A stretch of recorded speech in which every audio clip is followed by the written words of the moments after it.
మీకు బాగా పాపులారిటీ వచ్చిన పాటలు తెలుగులో ఏ సినిమా ఏ పాటకి బాగా వచ్చిందండి? ఎక్కువ యాస, ముఖ్యంగా జ్యోతిలక్ష్మి గారు, సిల్క్ స్మిత గారి పాటలు, ఎలమ్మ, తర్వాత జయమాలిని గారి పాటలు. జయమాలిని ఇప్పుడే కదా, అప్పుడు విజయలలిత, జ్యోతిలక్ష్మి, కృష్ణ గారి పిక్చర్లో అవును మొనగాడు వస్తున్నాడు జాగ్రత్త, అందులో కంప్లీట్ నేనే. ఓకే. తర్వాత మన డైరెక్టర్ ఉన్నారు కేఎస్ఆర్ దాస్ గారా? కాదు కాదు కాదు, అది పెద్ద డైరెక్టర్. అతని పిక్చర్లు అన్ని తాత మనవాడు తీశారే, దాసనారాయణ గారు. వాళ్ళ పిక్చర్లు అంతా నేను పాడాను. ఇలాగ పాటలంతా వచ్చింది.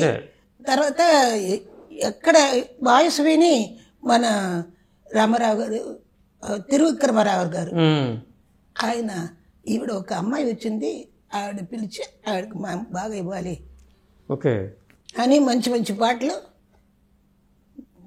నందమూరి తారక రామారావు గారు, అవును, ఆయన పిక్చర్లో అప్పుడు ఎప్పుడు వస్తారు, ఒక బిందితో సహా వస్తారు, వచ్చి పాటలంతా విని బాగా పాడింది అని చెప్తారు.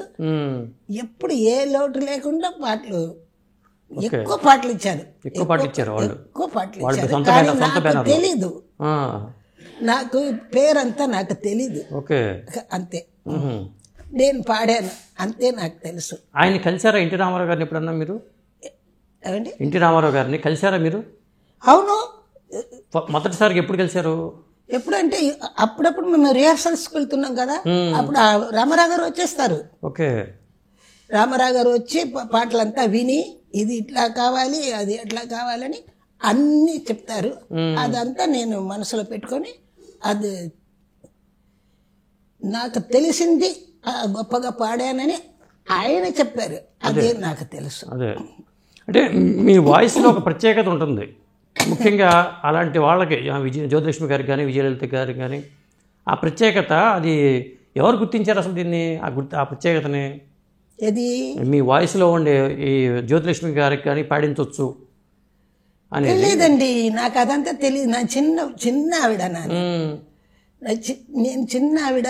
ఏది వాళ్ళు ఇస్తే, ఏ పాట ఇస్తే ఆ పాట నేను కరెక్ట్గా గ్రహించుకొని అది పాడేస్తాను. ఓకే. అంత అప్పుడంతా